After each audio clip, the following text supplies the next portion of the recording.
the very first episode of Skein Sagas. My name's Shelley and you can find me on Ravelry and Instagram as Mrs. Picklepop. As this is the very first episode, I thought I might do a small introduction about myself, some of the reasons I'm doing the podcast perhaps, and the things that you're liable to find on the podcast. First of all, I'd like to let you know that this podcast is mainly about knitting.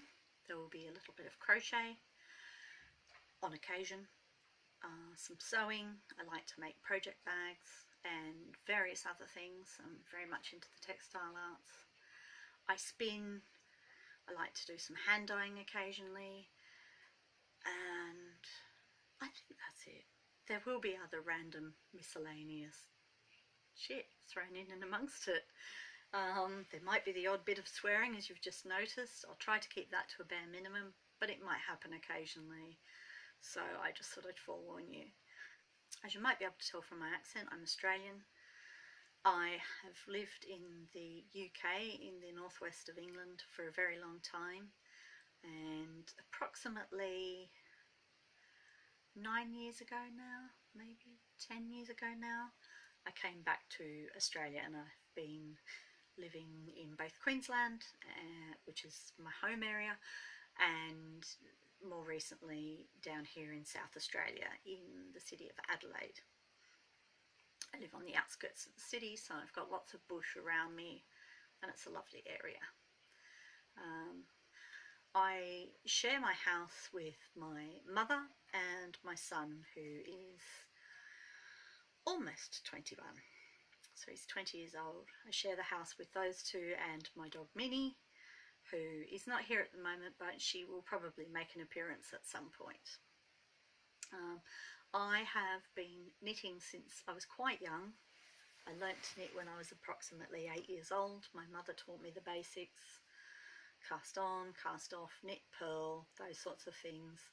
And I have knitted to varying degrees since then. I got probably more heavily into knitting when I lived in the UK. I had a very good local yarn store there, and I lived not far from the mill where the Rowan yarns were produced. So yeah, I did knit with a lot of Rowan yarn for quite a number of years because that was what was available locally. I also used to get a lot of Jamison and Smith's Shetland wool as well. I used to knit a lot with that as well. So I've done a lot of colour work, cables. For a long time I was a very traditional knitter. In fact, I preferred the very old, even antique patterns to the more modern things that I saw. And since I've returned to Australia, a friend introduced me to Ravelry, the great enabler and uniter of us all. And since I discovered Ravelry, my knitting has just exploded. I have just learnt so much, so much through Ravelry. I've met so many people. I just cannot thank the developers of that enough, because it really has just helped knitters, crocheters, textile artists of the world unite, really, and it's given us a voice. It really has given us a voice for our work, and that's another reason that I want to podcast as well, is that obviously my family are appreciative, of course, of hand knits, but when I say, oh, I've got this on my spinning wheel, or oh, I'm working with some Kiviot, I'm so excited, they're just like, My son does know what alpaca yarn is, alpaca fibre, and in fact he knows more than I thought he did, so obviously some of it has rubbed off on him, but they don't want to talk to me constantly about it, and my fibre is something that excites me a great deal, and I thought that doing a podcast is a way of getting to chat to other people, getting to know. We're having very untypical summer weather. It's been quite wet, a little bit cooler, and very windy. And this is Miss Minnie. You say hello, Miss Minnie. She says hello. She's not looking at the camera. She's quite camera shy. But this is my dog, Miss Minnie. and she is the love of my life, aren't she? She rescued us. So she's going to prop down there beside me, and yeah, she's going to be with me. So I suppose I better start and talk about my finished objects that I have for today. I have obviously quite a few that I finished fairly recently, but I'm not going to show you all of them.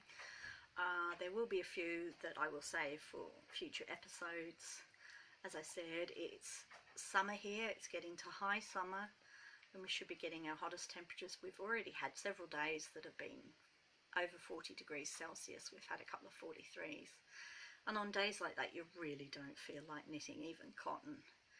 So I may not have a lot of finished objects over the next couple of months. Just depends on the weather. As I said, it's been a bit cool today, so who knows.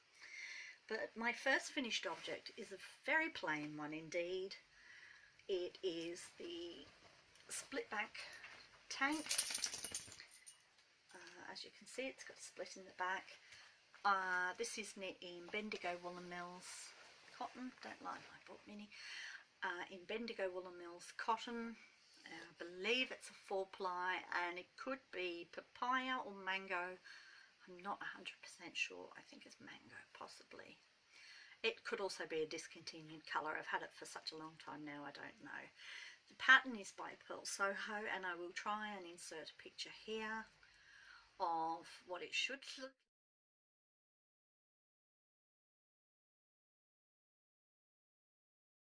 like. As you can see, mine's just been washed, and I've sewn in the ends, but I haven't pressed it yet, so I'm going to press it, and hopefully next episode I will be able to wear it and show you what it looks like. It's quite nice. I probably will knit it again. It was a free pattern, and it's just something that I picked up because it was too hot to knit anything else.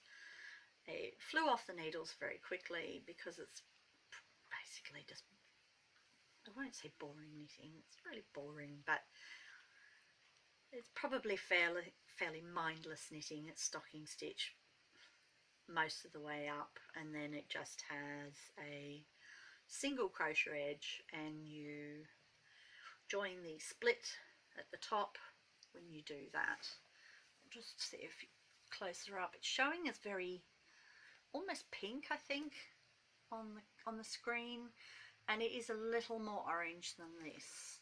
The pink in the picture of the galah above my head, I'm sorry I couldn't get his head in. I'll try next time, but the angle of the camera that I have to have it on, the angle that I have to have the camera on, sorry, I'll put my teeth back in, means that the galah's head gets chopped off. So unless I lower the whole picture, you can only see his body, and that is pretty true to colour. And this is showing as pink as his breast, but it's not. It's a little bit more mango coloured than that. As I said, it's a lovely top. It's great. Probably doesn't show very well. It's very simple, and I'll try and wear it in the next episode if I can, to show you what it looks like, or have a photo taken with it, which is possibly more likely. So that's one finished object. This is a nearly finished object. I haven't sewn in the ends yet. This is the Nautilus shawl. As you can see, it's quite long. I haven't blocked this one yet. I need to sew the ends in, and I need to block it now. I do apologise. I cannot remember the name of the lady who designed this. The Nautilus shawl is a free pattern, again, on Ravelry. It's very simple, but it's very effective. I knit this in a hand spun yarn. I'll just show you a bit closer. The colour is pretty true on this. The fibre was from a lovely lady, Kathy's Fibres, here in South Australia. She does the most gorgeous colours, and her fibre is just lovely. It's very, very consistent in its quality, and I love that. This colour is called Moonbeams, and it is Merino and Bamboo, I believe. Merino Bamboo. And the reason I chose this is because this is a gift for a friend here in Adelaide, and she's most likely to wear it in weather where she doesn't need a really, really heavy woolly wrap for around her neck. So I figured the merino bamboo, it's very light, it's lovely. It's perfect for our not deep winter weather, basically. Any time of the year, it's really good for us. Because although we get cold in winter, we don't get super cold. It can get down to -1 and 2 in the hills area around us, but where I live it rarely gets below 0, so mostly you don't need heavy items. So you'll notice that a lot of the garments that I make, cardies, waterfall cardies, jumpers, sweaters, are mainly knit in lighter weights. So they're mainly knit in fingering weights, lace weight even, mainly because that's what I love, but also because it is more suited to our weather. You can wear a jumper and not feel like you're sweltering in it, because we really don't need heavy garments here. And you go interstate, you do, but not here. Generally speaking, we do have cold days when you just want to rug up, but generally speaking, you don't need a heavy garment. So that needs to have the end sewn in, and I need to block it. And I'm thinking I may not do a full block on it.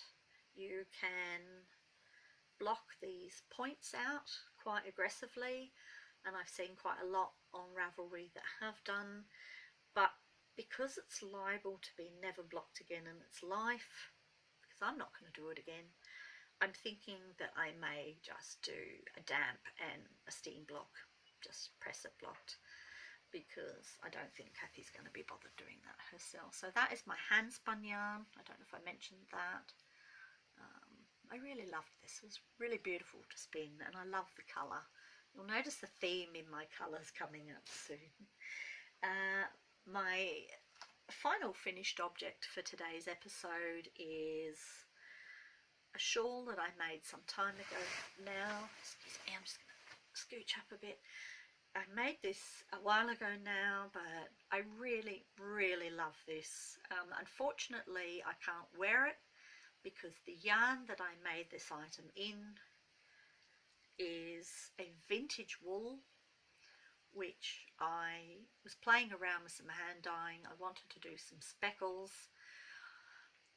so I just grabbed this vintage wool that I happen to have. It was quite harsh, and I thought it'll probably soften up, but it hasn't. So it's quite possible it's quite possible that it's a superwash or something like that. It's harsh, it's yucky. I've tried everything.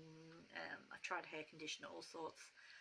I'm going to have a go potentially at doing a lanolin emulsion, which I recently heard about on another podcast, and that is a lovely Swiss lady, Anna, who is dunkelgrün. I will put a link up underneath on the screen here with the name.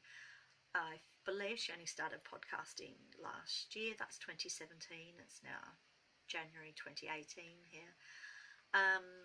She started last year. She's a chemist who spins and dyes the most beautiful yarns and knits as well. She's just lovely lady.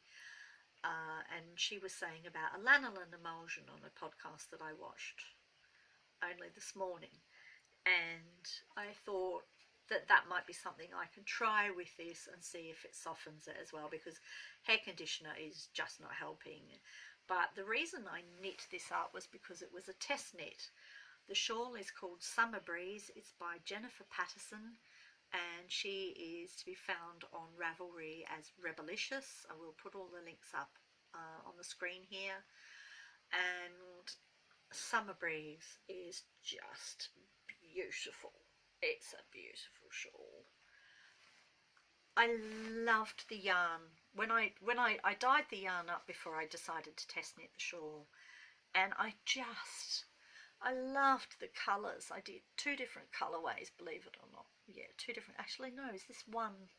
It might just be one colourway, but the way I knitted it makes it look like 2. But I really was pleased with the colours that I got on this shawl. I just loved it. I layered and layered and layered and did so many things with the yarn, and it was all just playing with colour to see how it looked, basically, before I did it on some good yarn. It's all done with food colouring too, by the way, and I found that to be extremely colour fast. I've had no problems, and in fact I've had less problems with colour coming off the yarn that I've dyed with food colouring than I have commercially yarn that I've had from indie dyers using acid dyes. I've found more colour comes off that than comes off this. This is really done well. So, long story. Sorry, that's why I'm called Skein Sagas. I tell really long stories. I'm sorry. Because the yarn was so beautiful, I didn't want to just throw it out. And when Jen, who's a friend of mine, asked me to test knit this, I said, yeah, I'll do it in this yarn because it'll look really pretty, but I won't be able to wear it. And I thought, well, I will have test knitted it, and you know, it doesn't matter. I'll just sit it over the end of my bed and it can look beautiful for the rest of its days. So I'm going to try this lanolin emulsion, and I'm really hoping it works because I would love to be able to wear this. I am already planning to knit another one. I've done another test knit shawl for Jen as well, which I will tell you about in the next podcast. But I'm ready to do another one of these now. It was very, very easy directions to follow. There's nothing super difficult. If you're a beginner, I think you could probably sink your teeth. I'd say beginner to intermediate. Like everything is pretty easy to do if you follow directions and use stitch markers. I've only recently discovered stitch markers in a big way, and I'm addicted to them and progress keepers now. I don't know what I did before, but bits of yarn, or I just counted a lot, and they've really made such a difference. So I can just say use them. Don't poo-poo them. Don't think, oh no, they're no good because, hang on, noise. Dog, Minnie, no lick a foo-foo. Please. She's licking something she shouldn't be licking and making a great big noise about it, so I do apologise if you can hear that in the background. Hopefully she'll stop now. Where was I? Yeah, if you use your stitch markers, honestly, they do save your life, and lifelines too. Lifelines are great. So that's the Summer Breeze shawl. I believe it's a half pie or a full pie, depending on how technical you are. I'm not very mathematical, so half pie as far as I'm concerned. A lovely shawl. You can do it in a number of variations.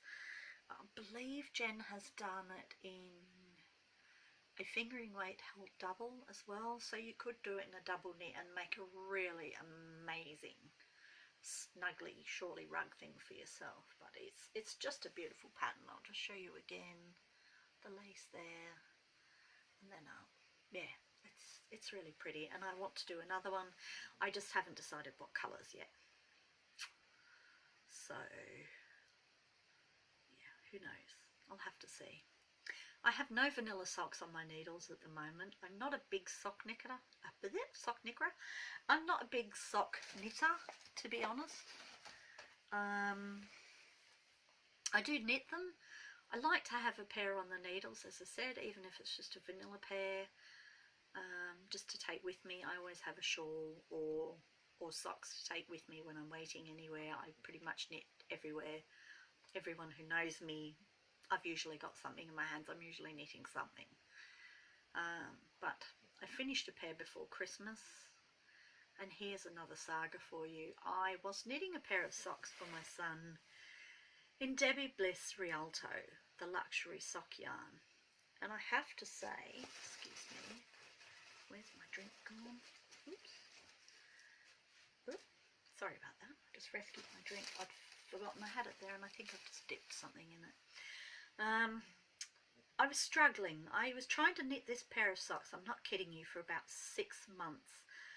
I kept not being happy, and I'd frog it, I'd rip it out, I'd do it again, I'd frog it, I'd rip it out, and I finally got to a point where I was getting along. I had gone past the toe and I was going up the foot and I was getting close to the heel, And I was telling my friends at knit group how I was like, I'm still trying to knit these socks. I was like, this is really ridiculous. And one of my friends turned around and looked at me and said, oh, I knit a pair in that stuff. And I said, oh, that's right, you did too, didn't you? And she said, yes, they really stretched. She said, they now belong to my husband. And they were a gorgeous shade of hot pink. And she said, yeah, they just stretched right out of shape, she said, and I've heard that they just do not wear well either. So I was really disappointed because my son is incredibly hard on socks. He wears either Doc Martens or Bluntstone boots pretty much all of the time. He's an Irish dancer, so even when he's not supposed to be practicing or not supposed to be dancing, his feet are going. So he's very, very hard on his socks. And when I heard that they just stretch and wear out, I was gutted. So I frogged them again, and I decided that the Deborah Bliss Rialto was going to have to be a cowl or something. I'm not going to use it for socks. So straight after that, I had a ball of wool which is called, it's Viramoda Noir, and it's a sock yarn that one of the sort of generic craft stores here in Australia, Spotlight, they sell it, and apparently it wears like iron. It's not the softest, but it's perfect for socks because it just lasts forever. And I'm not kidding you, I knit him a pair of socks in a week, just vanilla socks, but I was like, this is how it should be. You should just be able to, you know, whiz through a pair of socks. Even a couple of weeks I would have been happy with, but you know, they knitted up in a week. There was just no issues. It really is cast iron sock yarn, this stuff. So I knit my son these socks, but I also bought him a fancy pair of socks from the store with a really smart Aleck saying on them. And he opened up the parcel with these 2 pairs of socks in it. He looked at the smart Aleck socks and said, oh, they're great. Put them down, immediately took his boots off that he had on, put his hand knit socks on. So I know he appreciates the socks that I make him. So I like to have a pair on, whether it's for myself or my son at some point. It's nice to have some on the needles, and they're great, they're fun knits. But I've not got any on the needles at the moment. I don't know what's wrong with me. I just haven't been in a sock knitting mood. Excuse me. I just haven't been in a sock knitting mood. So, not a very good podcaster so far, am I? As for works in progress, the only thing that I have on my needles at the moment, yeah, I do have a crocheted Afghan on my needles at the moment, and I'll tell you about that in a moment, but I'm not going to show it to you yet. My current work in progress that I'm working on the most is this, if I can get it right.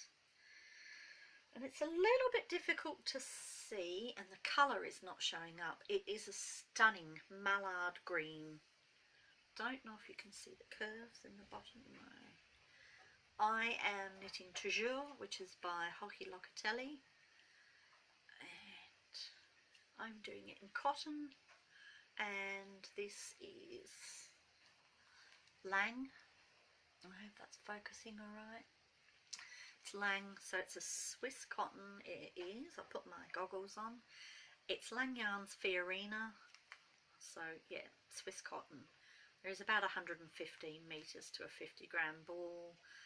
And I believe it says it's mercerized, but it's very, very splitty for a mercerized cotton, I have to say. But it's beautiful. It's just gorgeous quality. What was I going to say? So it's a lovely mallard green, and I'm doing the Toujours, which is, I will try and put a photo up in the corner of what it will hopefully look like when it's finished.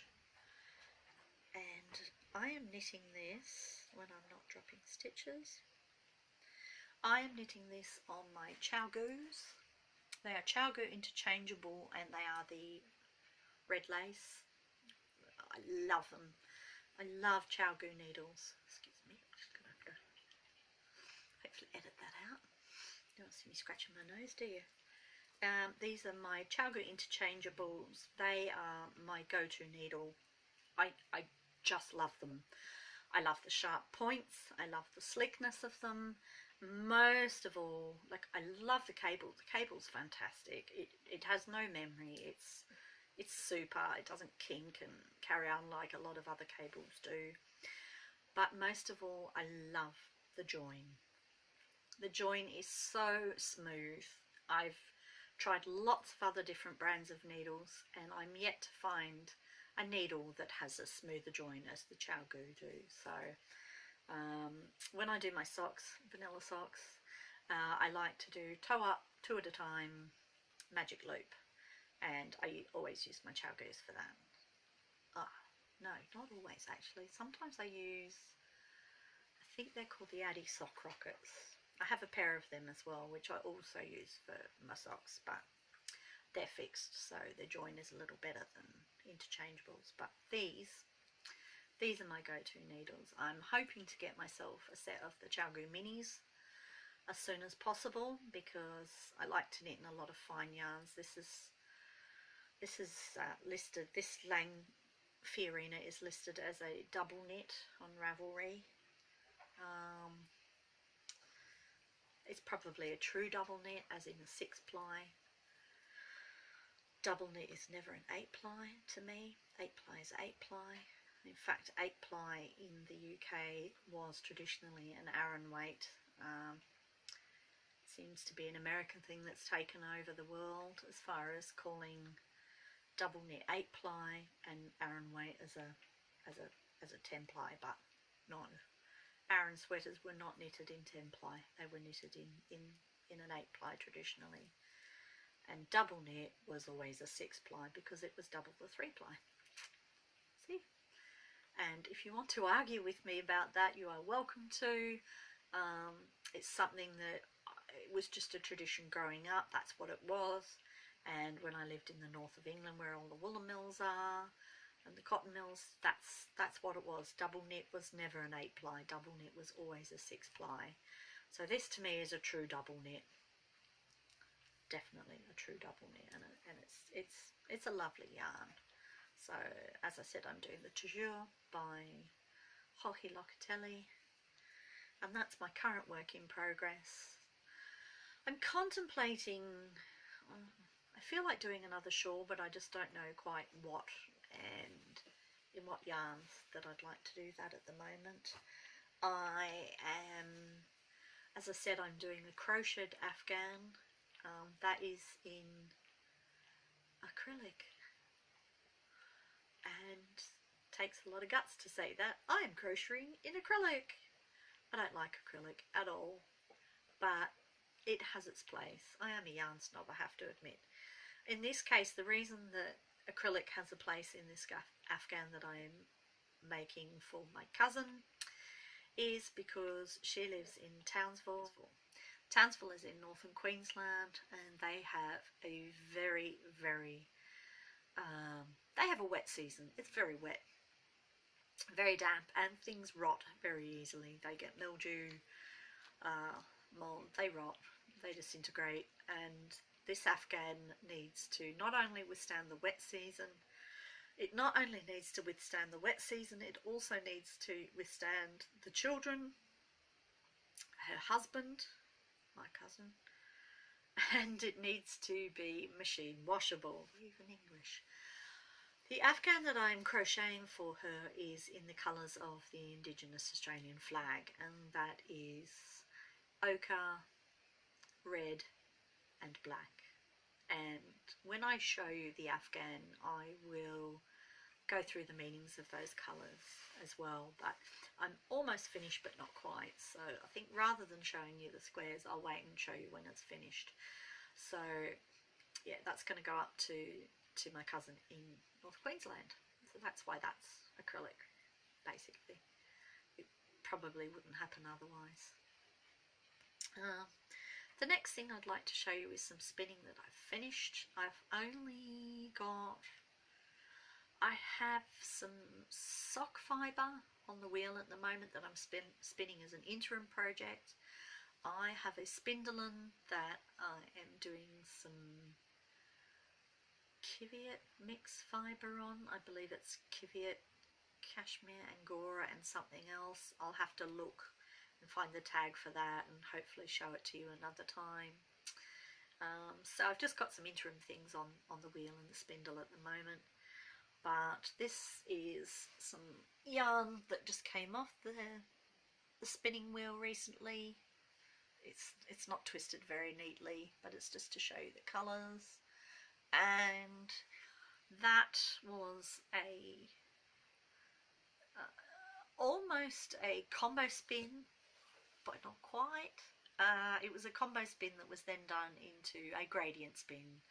So I got a mixture of fibres, mainly merino. I think there is some merino silk in there. I didn't mix them up too much, and I spun them into a gradient. And I have another bag of fibre still to spin up in these same colours. I've chain plied it.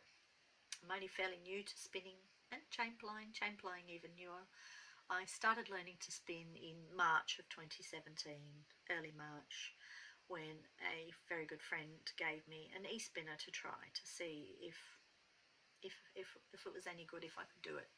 So she gave me the e-spinner to try out, and I love it. It's great. I think it's a vintage Sheridan e-spinner, which is basically made with a sewing machine motor, but it works brilliantly. It's fantastic. I love it, and I just took to it like a duck to water.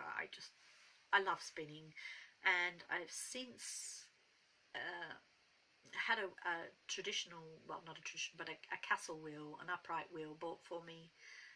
My son got that off Gumtree for $20, and it's a beautiful wheel. It weighs a ton. It's all solid hardwood, so it's not very mobile, but it spins beautifully. But one of the things that I wanted to show to you was 2 of my wool swap parcels.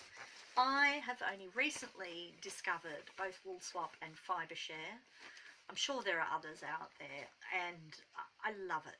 I just love it. The fun of, excuse the crinkle, the fun of putting together a parcel for someone is just, I really enjoy that. It's really great to find bits and bobs for other people. So I had 2 that arrived a day apart because this first one that came from Norway, the lady that I swapped with in Norway, we both had various issues going on at the time, and we had a mutual agreement to just delay sending our parcels a little bit. I was lucky with hers arrived with her in Norway just before Christmas. Unfortunately, hers got caught in customs here and was a little bit longer, but it arrived only recently, and it's lovely. I so feel. So I'd like to show you what she sent me. First of all, I got 2 balls of, I'm gonna have to put my eyes back on, aren't I got 2 balls of Trisel baby yarn, which is pure superwash merino in this lovely pistachio colour. I don't know what I'm going to do with that yet, but I might something, because it actually goes with the colours in my room very well, so who knows what I'm going to do with that. I got a skein of Fjord, which is showing up very blue, but it's actually almost a Windsor purple, and that is 80% wool, 20% nylon, and that is a Hillersvåg yarn. And I have seen this yarn on Ellie's podcast, Skein Sagas, who I absolutely love her podcast. And this is the soccer yarn too.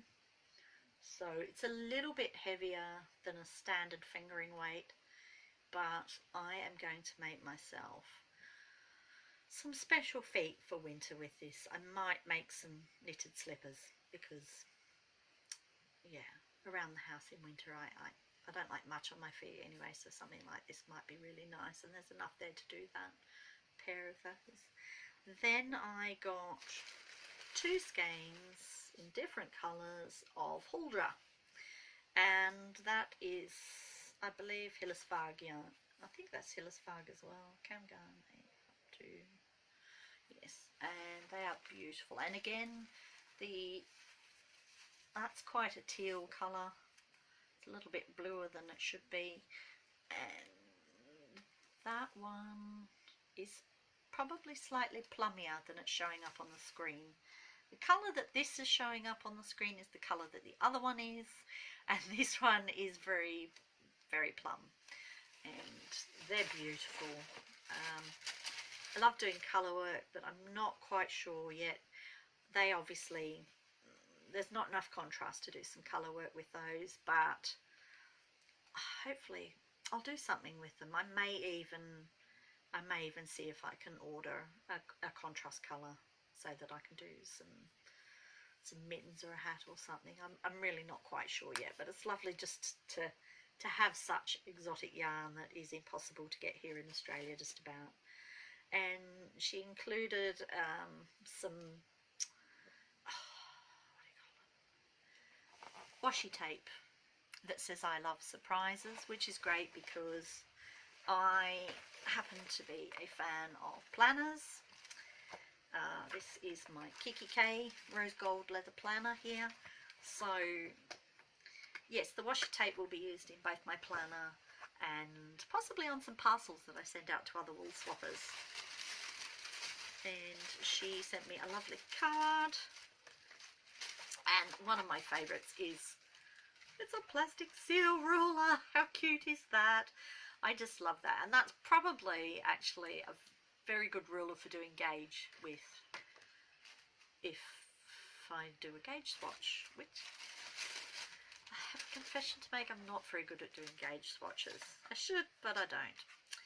She included this lovely little kit, and it's got little perforated paper tags and then some embroidery threads to embroider little pictures on the perforated paper tags, and I do like to do the odd bit of cross stitch, so that might make an appearance at some point.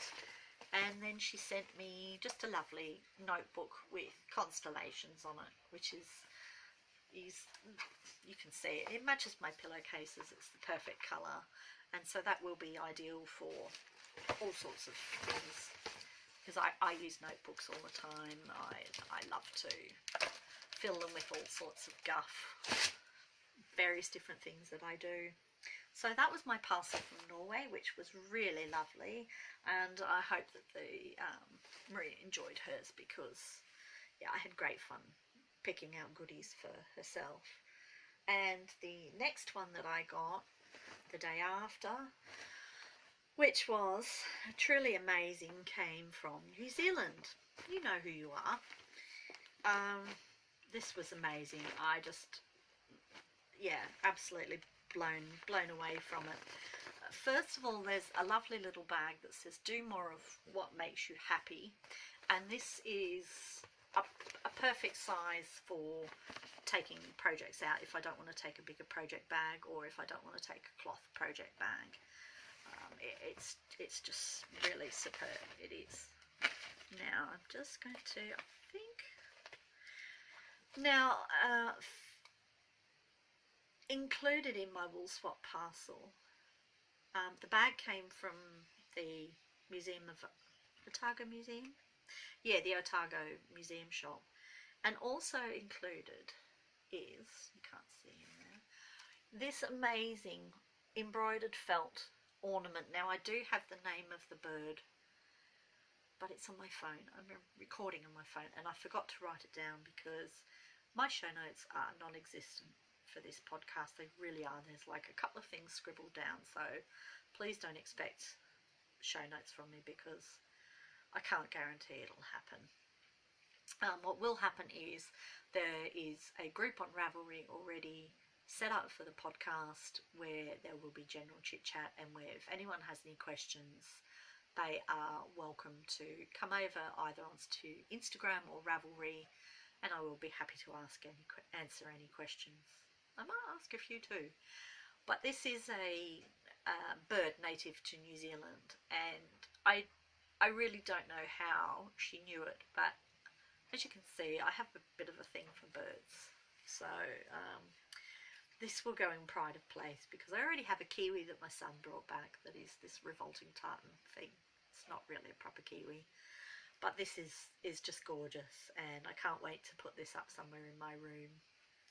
It's just perfect. It's me to a T. And she also sent me some stitch markers, which are very handy because I have very few stitch markers. These lovely little ones, which I don't know if it's focusing properly, but they have flowers on them. And then these that have, I'm sorry if you can't see it, I'll try and hold it better. They are Egyptian themed, and they're lovely as well. They're really cool. And then onto the good stuff. I don't know if I can name the lady or not, so I won't name her without knowing. But she did say, was there anything special I wanted from New Zealand, yarn-wise? And I said that I would love to try some possum yarn because I have never tried that before, and I've heard it's very warm and soft. So she included not one, but 2 skeins of... She laughed when I said it because she said, you know, like possum is a dime a dozen over here, but you can get it in Australia, not this brand but other brands, but it's expensive, so it was nice to get it from New Zealand. This is 75% pure New Zealand merino and 25% possum, and it's naturally it's amuri or amuri. And if you see closely, I don't know if you can see, but there's a halo to the yarn, and that is the possum. You can actually see the possum fluff in it, and it's so soft, it's scrumptious. I think I would like to knit myself a lovely hat that hopefully I will wear, because previously I've not been a hat wearer, but since I've grown my hair long, it's quite long now that it's long, I wear hats more often because I'm not worried about getting hat hair.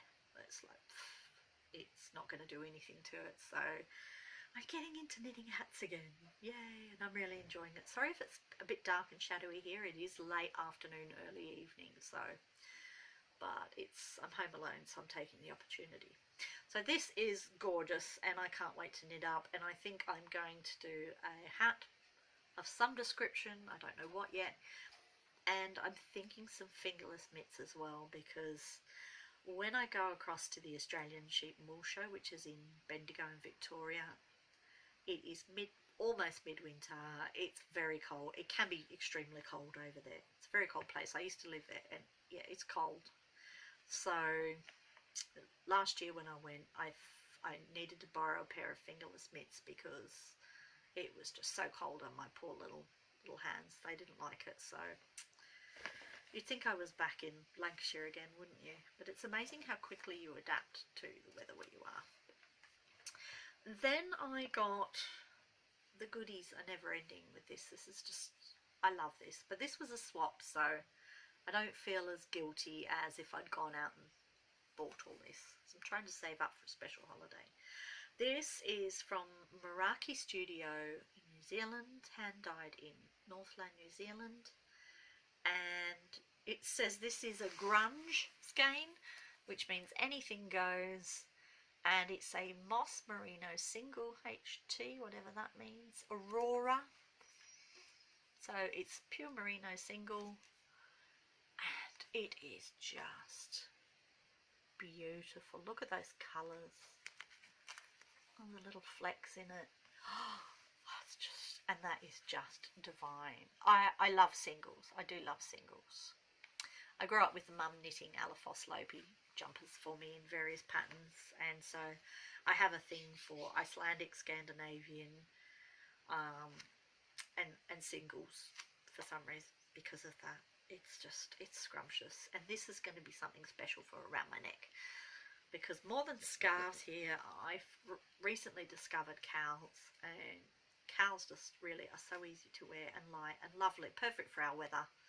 You wear a cowl and a sleeveless shirt and be perfectly warm enough. So this is lovely, and I think it's going to become something special. I just have to find the right pattern for it. And then last but not least, I'll keep my goggles on. I got not one but 2 skeins of a yarn that apparently is very difficult to get hold of, and my friends were extremely jealous. It is Red Riding Hood yarns, and it is the Fleur sock. I hope you can see that. It's the Fleur sock, so it's 80% merino, 20% nylon. It's a super wash. It's called Stylized. There's 357 meters in each skein of this. So I'm really torn between knitting Danny from Little Bobbins podcast, knitting her 'Twas the Night Before Christmas socks, and do I do socks and then put this skein in with the shawl, in with the Summer Breeze or something like that, or do I put them together? I don't know. I have little feet, so I can get a pair of socks out of this, no worries at all, and probably have leftovers. I know. I've got a backside like a barge, like a canal boat, but really tiny hands and feet. So I don't know what to do. I think I'm going to look at Danny's socks, the 'Twas the Night Before Christmas socks. I was going to cast them on. I had the pattern waiting, but I didn't have any yarn that was going to suit it. And then I got this and I thought, well, it might do, but I was a bit concerned about the variation in colour, whether you would still see the pattern. But a friend has told me that she has looked at the socks and that there are several people who've knitted them in quite motley variegated colours and that they still look good. So I'm going to have a look myself and I'm going to have to decide. So I think that is it for, I don't want to say acquisitions. Did I acquire them, do you think? Or did they just get jettisoned into my hands? The postman brought them. I'll blame it on the, I can't even blame it on the postman because the postman doesn't bring our parcels anymore. We have now, our mail is divvied up between the postman brings the letters and very small parcels or packets, and we have private contractors who bring the larger parcels. So that was the parcel man, not the postman. And Minnie loves the parcel man. She knows that the parcel man brings good stuff to the house. So she's a very big fan of his. I think that's it for today's episode. I think I will make an attempt to edit this and hopefully put the correct names for things over the top and insert some pictures. As I said, you can find me on Ravelry and Instagram as Mrs. Picklepop. There is a Skein Sagas group on Ravelry set up for any questions that you might have. I may possibly disable commenting on the YouTube video due to trolls. I don't know. I'm going to see how it goes. But if you watch the podcast and you can't comment underneath, please come over to Ravelry or Instagram. I would love to, be in touch with people. That would be great if anyone's even watching, in fact. That would be nice, wouldn't it? One thing I forgot to mention was not what I was wearing, because obviously I'm not wearing knitwear and I didn't make this top, but these earrings, I didn't make these. I don't know if you can see them well enough, and if I sit forward anymore I'm going to flash too much of my cleavage. These earrings are crocheted, and they are crocheted by one of the ladies from Finch Yarns, but they were made by either Letitia or Lavinica, and they are the ladies from Finch Yarns. I will in fact show you some yarn that some of their hand-dyed yarn. They are indie dyers. They also make project bags. In fact, I've got one handy. This is one of my favourite project bags. Got raccoons on it, and that is one of the project bags from the ladies at Finch Yarns. I love them. Even though I make project bags myself, I love buying other people's. I really appreciate them, and it's nice to have some different stuff that you didn't make yourself. So That is also by the ladies at Finch Yarns, and they do some gorgeous colours as well in their indie dyeing, and I will show you one of their colours possibly in the next podcast when I show you a shawl that I made recently as well. So they're by, it's either Letitia or Lavinica. They make these gorgeous crocheted earrings. I have another pair in royal blue. I really love them. They are super great. They're a local in that they're South Australian, so yeah, it's really good to have such talented arty people around in what is essentially a fairly small textile community and fibre community here in South Australia, in Adelaide. If you know the area well, we're at the bottom of the country, in the middle, in the Great Australian Bight, on one side of it basically. It sort of goes up, and one part is shark country. Our part is shark country as well, but not as much as over the, and we also have people. But most of South Australia is not very heavily populated. It is the driest state on the driest continent in the world.